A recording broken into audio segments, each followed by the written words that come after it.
Doctor साहब कुछ बोल दें। डॉक्टर साहब कुछ बोल दें। डॉक्टर साहब कुछ बोल दें। डॉक्टर साहब कुछ बोल दें। डॉक्टर साहब कुछ बोल दें। डॉक्टर साहब कुछ बोल दें। डॉक्टर साहब कुछ बोल दें। डॉक्टर साहब कुछ बोल दें। डॉक्टर साहब कुछ बोल दें। डॉक्टर साहब कुछ बोल दें। डॉक्टर साहब कुछ बोल दें। डॉक्टर साहब कुछ बोल दें। পক্সো আইনে মামলা হয়েছে, একটা অভিযোগ হয়েছে ডক্টর রমন রাজের বিরুদ্ধে।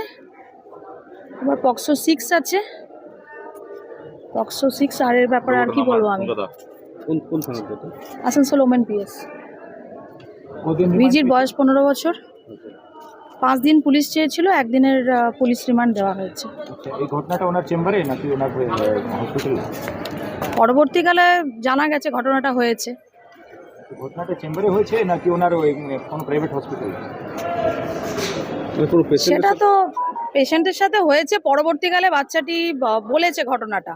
যা সেকশন হয়েছে সেটা অ্যাটেম্প্ট টু রেপও আছে 64(2) পক্সো 6 আছে, আর উপরে 64(2) তো আছে attempt two rape BNS. BNS.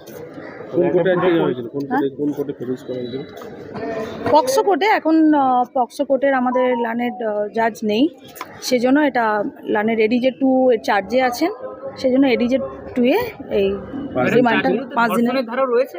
ধর্ষণের ধারাও কি আছে তার বিরুদ্ধে? পক্সো 6 আছে মানে তো পক্সো আইনে আছে মাইনরের। ম্যাডাম 64(2) তো আছে যেটা অ্যাটেম্প্ট টু রেপ হবে বিএনএস।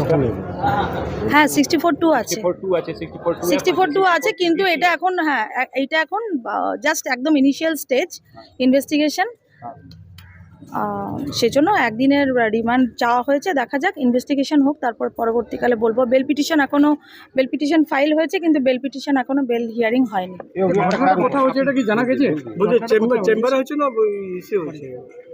পরবর্তীকালে জানা যায়, বাচ্চাটা পরবর্তীকালে এসে বলছে, বাচ্চাটাকে ট্রিটমেন্টের জন্য নিয়ে যাওয়া হয়েছিল। পরবর্তীকালে বাচ্চাটি বাড়িতে এসে বলেছে যে ঘটনা, যে আইনে মামলাটা ফাইল করা হয়েছে, সেই ঘটনাটা পরবর্তীকালে বাচ্চাটি ঘরে এসে পরে বলেছে। ম্যাম আপনার নাম? মিতা মজুমদার। আপনি সরকারি আইনজীবী? হ্যাঁ পক্সো।